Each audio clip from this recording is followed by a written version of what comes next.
¿Qué tal? ¿Cómo están? Un capítulo más de Modo Cooperativo, el podcast de videojuegos, que bueno, que se da el espacio a analizar la contingencia, como el capítulo de hoy, pero siempre destinando algún espacio de nuestros capítulos al retro y por supuesto, como cada semana, a hablar de lo que estamos jugando actualmente. El capítulo de hoy viene cargado de un par de noticias contingentes, que son el lanzamiento de Battlefield 6, los lanzamientos nuevos de PS Plus, la recepción que ha tenido la nueva consola Asus Xbox Rock Ally, o Ally, y vamos a pasar como siempre un poco también a analizar lo que tiene que ver con el retro gaming. El día de hoy hablaremos una pequeña, minúscula parte de lo que fue Game Boy, la consola portátil de Nintendo. Y luego pasaremos a hablar sobre lo que estamos jugando, que en particular esta semana es obviamente Pokémon ZA, que se ganó hasta un capítulo específico. No vamos a hablar de, en esta oportunidad, en la sección de noticias, ni vamos a seguir ahondando en la recepción que ha tenido en en las redes sociales y en los medios de comunicación, sino que nos vamos a centrar en mi experiencia y ojalá ustedes me puedan compartir también la suya. Esos son los temas de esta semana, así que eh, como siempre, invitarlos a que nos sigan en redes sociales. Estamos en todas las redes sociales, ya estamos también recibiendo sus valiosos comentarios a través de Spotify en particular, YouTube Music, así que por favor, estamos de verdad súper abiertos a escuchar sus comentarios porque nos permite mejorar. Así que sin más, vamos a ir ahora a la sección de noticias. Y como anticipamos, esta semana ya podemos hablar un poco más sobre lo que ha sido la recepción de Battlefield 6 y le hemos llamado la redención de DICE, o DICE, no sé, yo le digo DICE como si fuera un dado, yo imagino que se pronuncia así. El 10 de octubre llegó este título, Battlefield 6, y el ambiente estaba dividido. Eh, Pero en general siempre se percibió un ambiente más optimista que las veces anteriores. Las primeras reseñas en los medios especializados han destacado que es un gran salto técnico.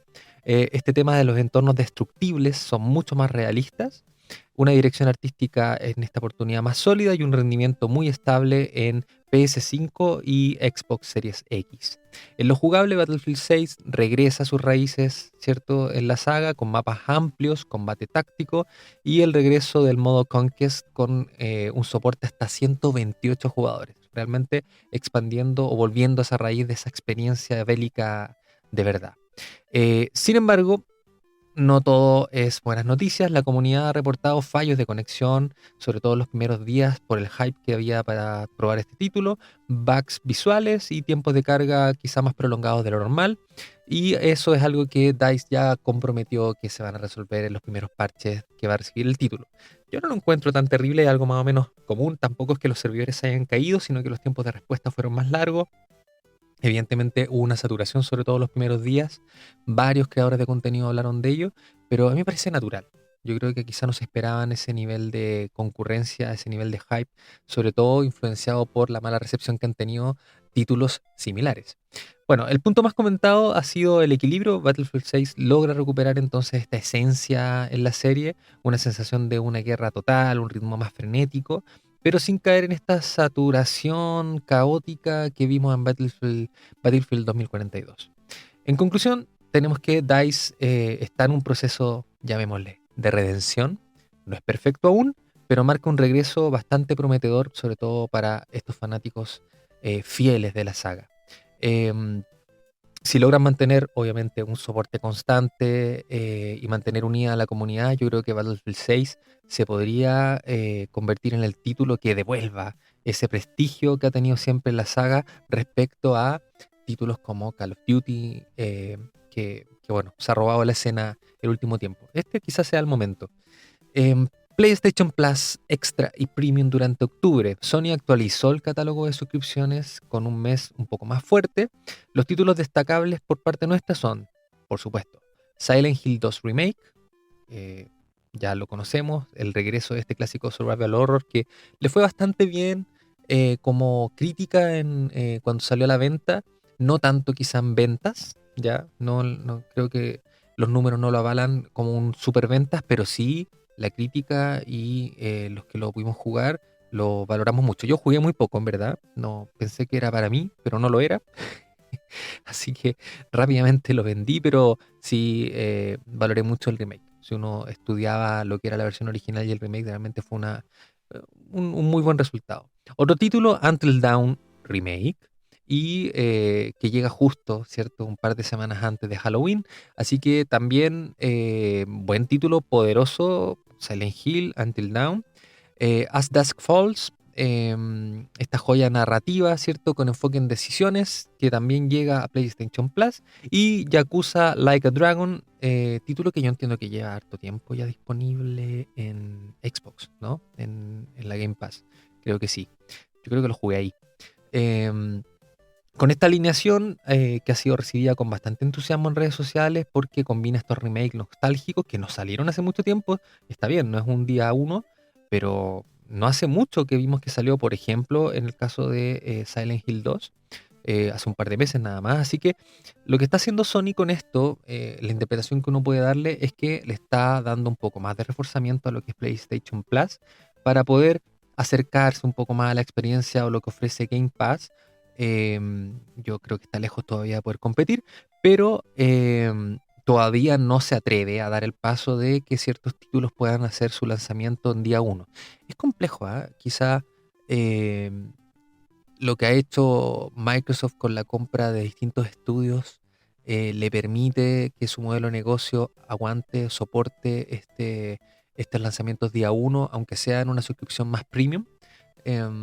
Cosa que yo veo que aún para Sony no es un negocio. Yo creo que los lanzamientos día uno de Sony todavía tienen mucho que dar. No así creo en el caso de Microsoft, que ya, como comentamos la otra vez, prácticamente no vende unidades físicas y en consola también no es el fuerte. Game Pass es el gran fuerte y a donde han apostado todo su estrategia. Así que, bueno, pero intenta de alguna manera acercarse.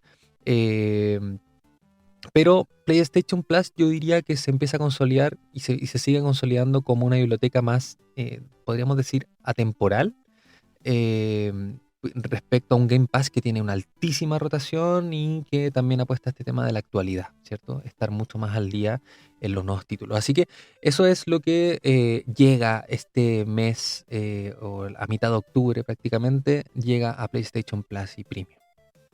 En otra noticia, Asus Xbox ROG Ally, una portátil más ambiciosa, le han dicho algunos críticos. La semana entonces nos deja la llegada, ¿cierto?, de esta nueva protagonista en el mundo de las consolas portátiles, Asus Xbox ROG Ally, una versión que está co-desarrollada entre Asus y Microsoft. El dispositivo busca unir el ecosistema de Xbox, ¿cierto?, con la potencia de un PC, pero en modo portátil. La pantalla, como ya muchos saben, es Full HD de 120 Hz, con un buenísimo, buenísimo brillo y color que prácticamente no te hace mirar hacia el lado, hacia las pantallas OLED. Es muy buena pantalla. La CPU AMD Ryzen Z1 y Z2 Extreme, idéntico a algunos portátiles gamer y compatibilidad nativa con Xbox Game Pass y Steam. Aquí, bueno, se ha señalado que tiene algunos puntos débiles, como ya lo tenían todas las antecesoras de Asus ROG Ally, que tiene que ver con la autonomía. Estamos hablando de siempre en torno a las 2 horas de duración en prácticamente cualquier título contemporáneo. Su alto precio, que va partiendo desde los $800 dependiendo de el modelo. Según Digital Foundry, se elogia el rendimiento y sí cuestionan temas de refrigeración y la ergonomía en sesiones largas. A ver, yo fui poseedor de una Asus ROG Ally versión Extreme. La verdad es que podía jugar a prácticamente cualquier juego que estuviera en la biblioteca de Steam. La Game Pass funcionaba en mi caso perfectamente porque recordemos que es una consola que funciona con Windows, a diferencia de Steam, ¿cierto? Que más o menos compite en el mismo rubro, que era bastante molesto y bastante difícil, árida la experiencia de Xbox Game Pass en Steam. En el caso de Asus siempre fue bastante fluido. Estuve viendo bastantes videos sobre los aspectos técnicos de esta nueva versión. La verdad es que más allá del extra de ergonometría que gana con esta especie de eh, agarraderas, cierto tipo mando de Xbox, fuera de eso, si uno mira con honestidad la consola, es prácticamente igual a la versión Extreme que sacaron hace poco tiempo. La versión negra, ¿cierto? De hecho, el plástico es prácticamente igual. La posición de los botones es exactamente la misma. Los análogos son iguales, solamente gana el botón de Xbox. Me imagino que una batería ligeramente más, que rinde más, uno podrá imaginarse. Sí, efectivamente, a nivel de potencia de hardware es una generación posterior, eh, pero no logra verse un gran beneficio de esto por temas de software más que de hardware, así que con el tiempo lo que esperan muchos expertos es que esto pueda ir mejorando la experiencia, pero de momento todo lo que puedes jugar incluso desde tu consola Asus ROG Ally Extreme, em, desde ahí en adelante la experiencia va a ser prácticamente la misma que esta y por bastante menor precio. La pantalla también rinde prácticamente igual. A no ser que seas muy, muy, muy delicado y con mucha fineza en la vista, en realidad es prácticamente lo mismo. Y lo que ganas con el famoso botón de Xbox es prácticamente nulo. Debo ser muy honesto en que tú puedes jugar exactamente igual y al mismo rendimiento. De hecho, hay muchas pruebas que pueden encontrar en YouTube donde se evidencia que tanto partiéndolo como Xbox, ¿cierto? Sin pasar por Windows, como una experiencia media intermedia que tienen, o partiéndolo desde Windows, el rendimiento es exactamente el mismo, no hay ninguna ventaja, por lo tanto el famoso botón o el que la consola tenga el logo de Xbox en verdad no hace ninguna diferencia. Yo sé que aquí probablemente aún no nos escucha tanta gente, pero de los que nos escuchan, cuando escuchen esto, si son Xboxer, que espero que tengamos la altura de miras para ver que la consola es una Asus ROG Ally con el botón de Xbox, con algunas mejoras de hardware, ¿cierto? Que estoy seguro que van a ser gala con próximos parches, sacando mayor rendimiento, ¿cierto? A nivel de software, este hardware que sí es superior, pero la consola no funciona mejor que una Legion Go 2, de ninguna manera. De hecho, hay consolas chinas en este momento en el mercado que rinden mucho más y un hardware mucho más potente que lo que tiene la Asus ROG Ally por el mismo precio. Y también puedes jugar Game Pass perfectamente en ellas, sin ningún tipo de truco, así directamente, porque también tienen Windows.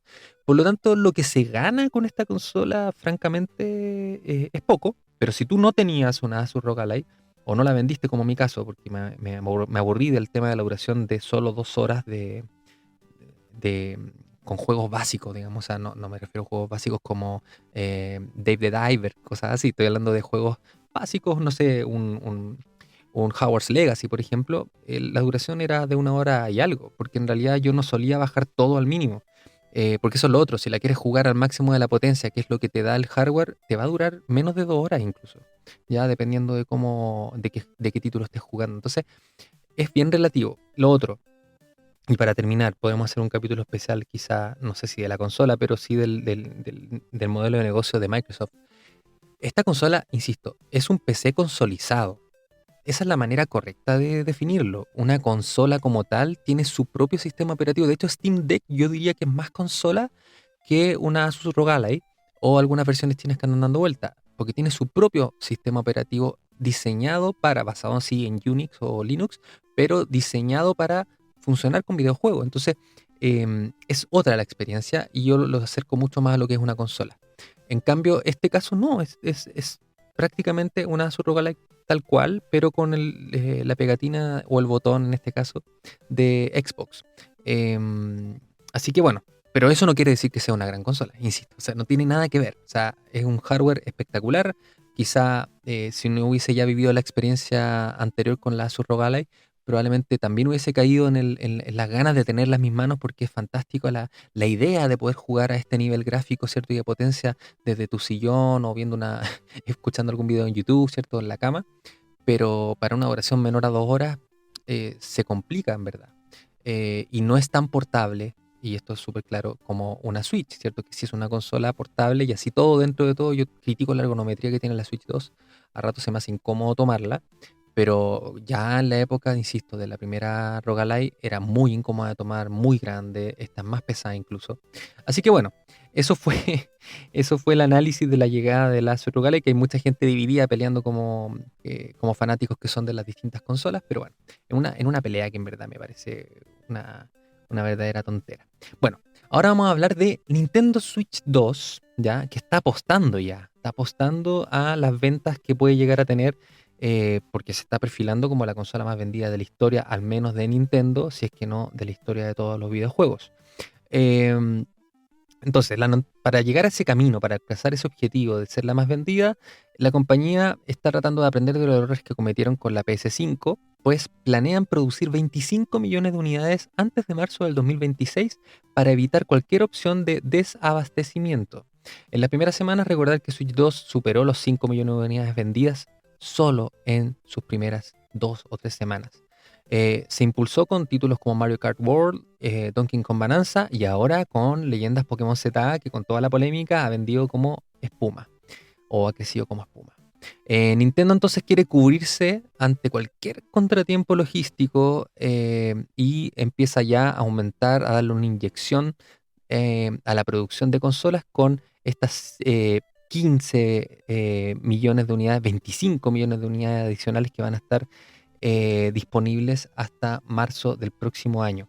Una jugada que yo considero bastante inteligente, porque lo que están intentando hacer con esto es consolidar esta fórmula híbrida mientras siguen vendiendo muchas Nintendo Switch 1 aún en este camino a convertirse en la consola más vendida de la historia de los videojuegos, que yo creo que honestamente, y más allá del fanatismo, me encanta Nintendo, yo veo que van a lograrlo con creces. Esa es la verdad.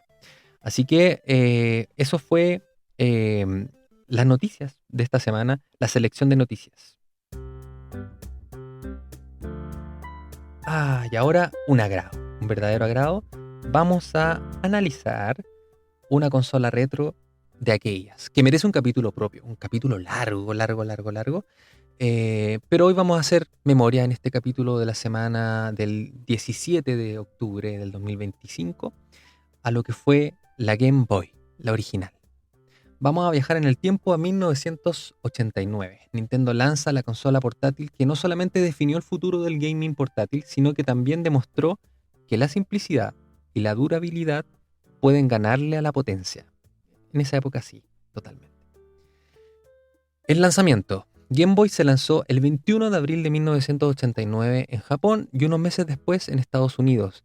La diseñó el mítico, el legendario, nuestro ídolo, Gunpei Yokoi, creador de la serie Metroid y de la línea Game & Watch. No era un desconocido.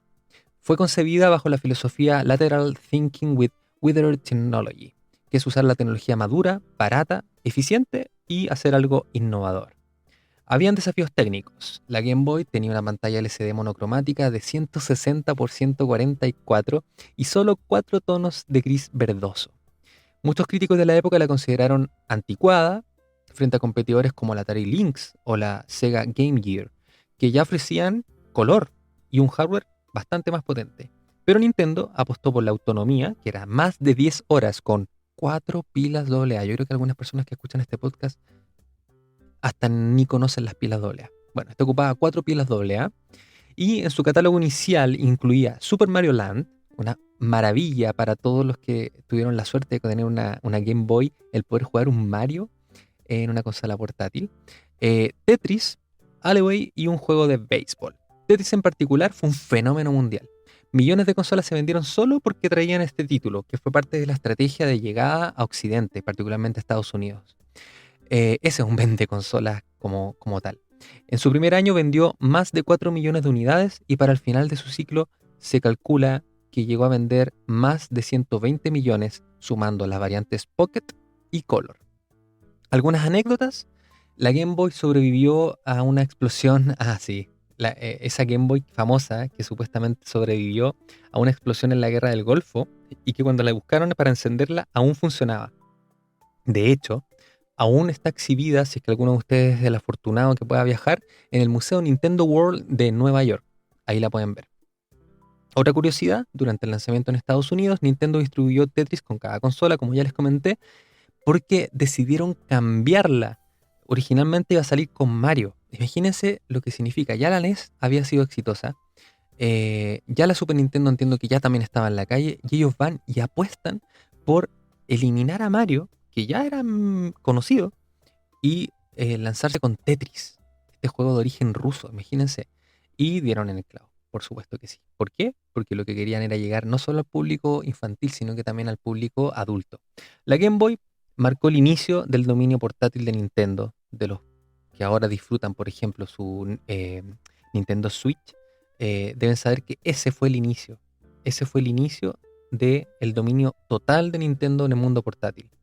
Su diseño, tamaño y durabilidad inspiraron a toda una filosofía de portabilidad que derivó en el Game Boy Advance, la Nintendo DS, la Nintendo 3DS y por supuesto, como les comenté, en lo que es hoy la Nintendo Switch. Todo a partir de la famosa Game Boy. La verdad es que esta historia de Game Boy es mucho más sabrosa, tiene muchos entretelones, muchos detalles. Yo, bueno, sé que hay canales de YouTube que se han dedicado largamente a analizar el fenómeno Game Boy y hay libros al respecto, así que pretendo hacer un capítulo específico solo para estudiar lo que fue técnicamente y todos los desafíos que tuvieron que superar para poder sacar la famosa Game Boy al mercado contra todo, contra todo.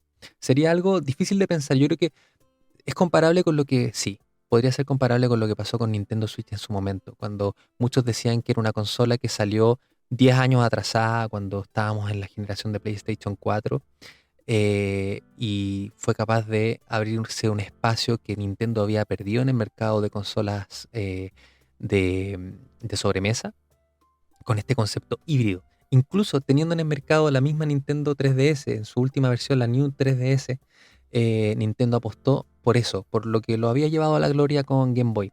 Así que bueno, haremos un capítulo específico solamente para ello. Y esta semana toca analizar, o más que analizar, comentar a qué estamos jugando. Quizá hoy nos extendemos unos minutitos más. Bueno, primero que nada hablar de Death Stranding 2. Sigo jugando Death Stranding 2. Esta maravilla de Hideo Kojima. Me lo estoy pasando muy bien. Voy avanzando, como ya comenté la vez pasada, paso a paso. Se me está haciendo muy disfrutable las nuevas armas, como ya comenté la vez anterior. Ya estoy dominando mejor la mecánica de las armas. Creo que el combate con otros seres humanos, no quiero entrar en detalle ni spoiler, es de verdad mucho más disfrutable. Yo sé que muchos fanáticos de Kojima, muchos fanáticos de Death Stranding defendían al juego cuando los criticaban de que la jugabilidad de shooter, por decirlo así, estaba mal lograda. Y siempre se defendía que era parte de la dificultad, pero en realidad era Death Stranding 1 quedaba al debe en la parte jugable de combate. En este caso no, yo creo que pule todo esto y se hace mucho más disfrutable. La música me ha gustado menos, si es que tengo que hacer una crítica, la música no me ha transportado tanto como me transportaba la música del primer Death Stranding. Voy a investigar un poco más respecto a qué pasa, quiénes son los autores, cómo se hizo la banda sonora. No es que sea mala, pero la primera me transportaba en la experiencia. Era como un acompañante más. La inclusión de una especie de NPC que va hablando contigo en el camino me parece muy simpático. Es algo que han incluido muchísimos juegos en el último tiempo y se hace disfrutable. El personaje principal, el protagonista en este segundo capítulo, si le podemos llamar así, yo creo que es mucho más humano y eso hace que también uno, quizá por la edad, por ser ya padre, te identificas mejor, eh, que fue algo que ocurrió ya más cerca.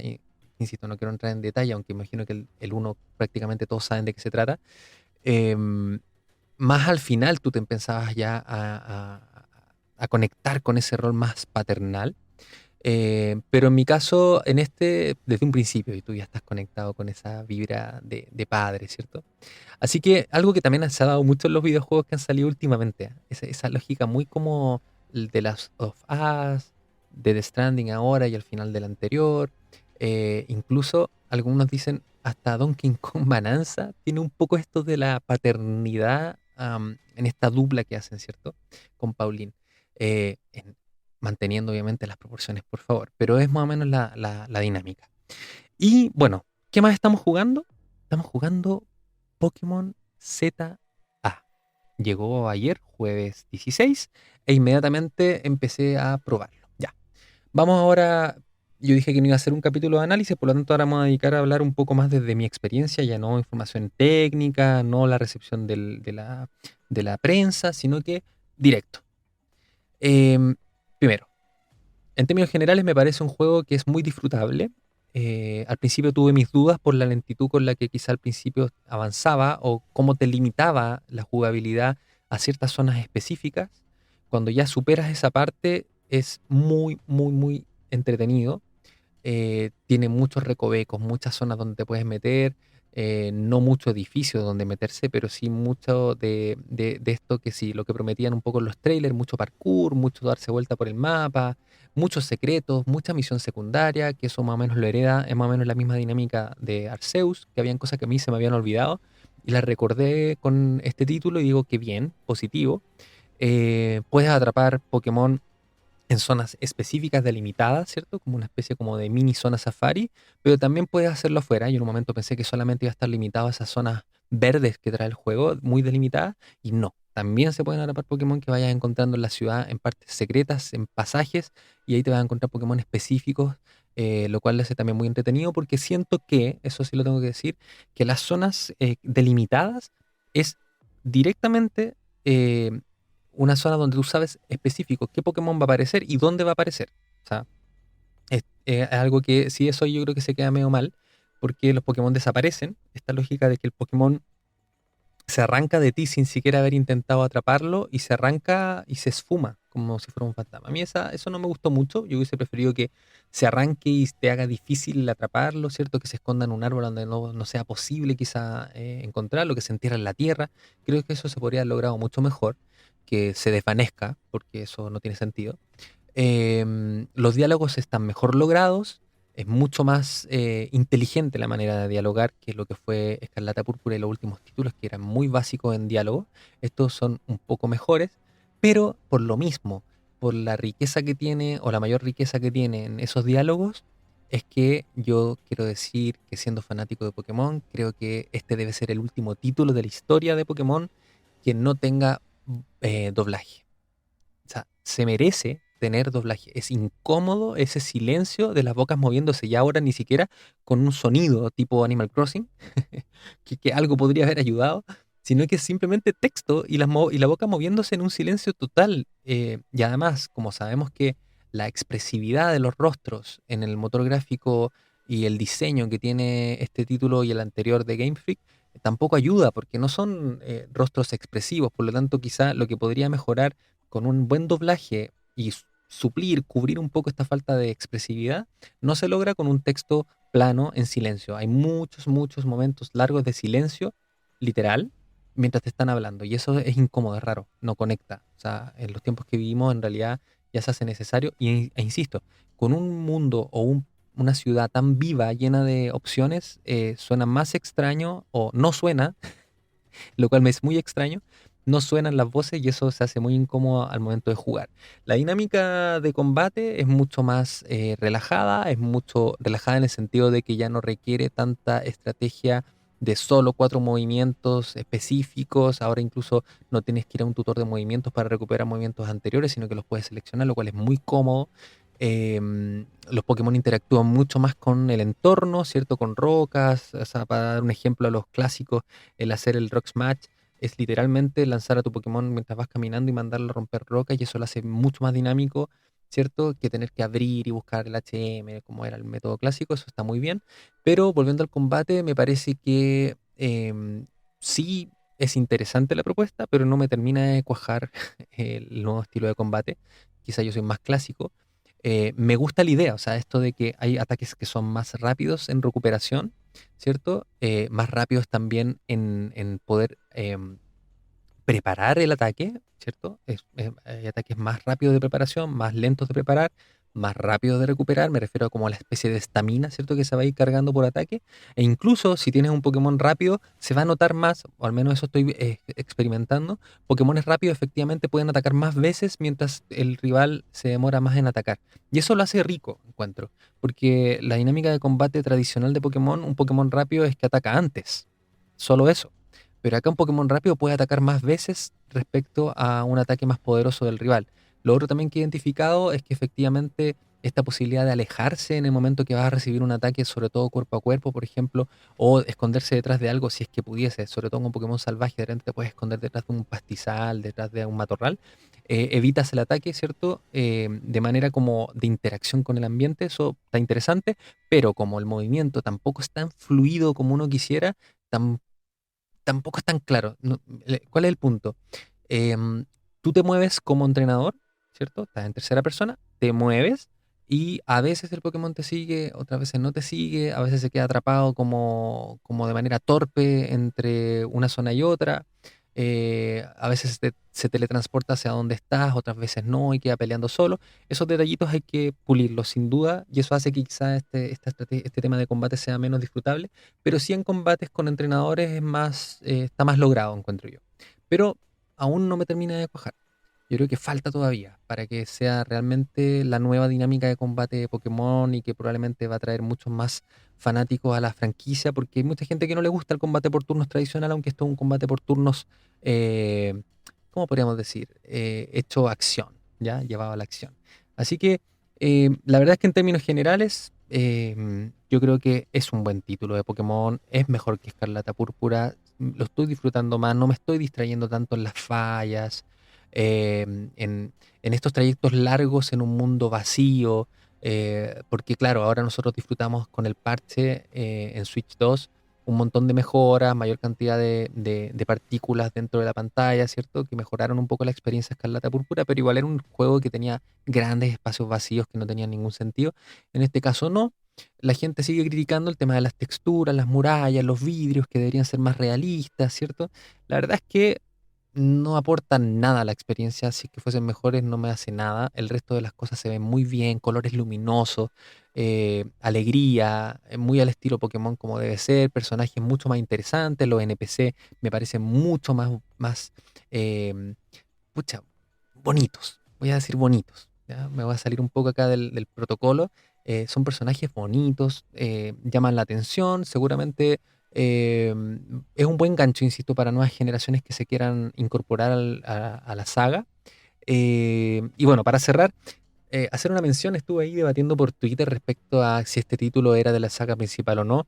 Yo insistía en que no, una y otra vez, hasta el cansancio, pero resulta que sí es un título de la saga principal, según cita el mismo Game Freak en su página y en alguna entrevista por ahí. Quien me lo hizo saber fue Super Snivy, un amigo de Twitter, Super Snivy, eh, que me lo hizo ver, claro, por el tema de la propaganda. Ahora yo respondo en el podcast y la verdad es que si bien Game Freak lo puede catalogar como desee porque es su título, ¿cierto? Yo creo que estamos de acuerdo en que los títulos de la saga principal son los títulos que tienen Pokémon iniciales nuevos, incorpora nuevos Pokémon, cosa que no hace esto porque incorpora las mega evoluciones, no nuevos Pokémon, e incorpora también un mapa nuevo, una zona nueva, un continente, un país, ¿cierto? Y eso ha sido siempre lo que nosotros consideramos una saga principal. Acá no hay nuevos Pokémon, no hay nuevo mapa, y estamos experimentando estilos de juego. No me queda claro que este estilo de juego vaya a ser realmente, vamos a probarlo, pero que vaya a ser realmente el nuevo competitivo y que lo veamos en el próximo Pokémon BGC, ¿cierto? En el Campeonato Mundial.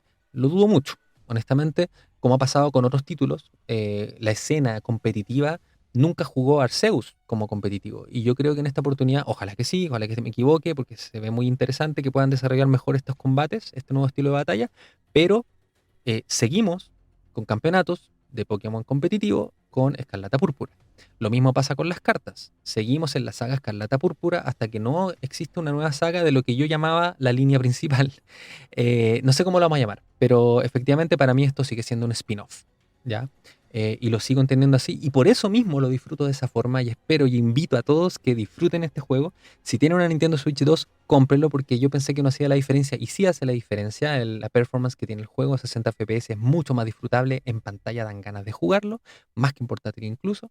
Así que la invitación es a que lo prueben, dejemos de lado las críticas que ya desarrollé en el capítulo anterior, porque es un buen título, sobre todo para fanáticos de Nintendo y fanáticos de Pokémon. Así que la verdad es que bien, bien el experimento, creo yo, dentro de todo. Dentro de todo me parece un buen experimento de Game Freak y Nintendo. Así que vamos cerrando.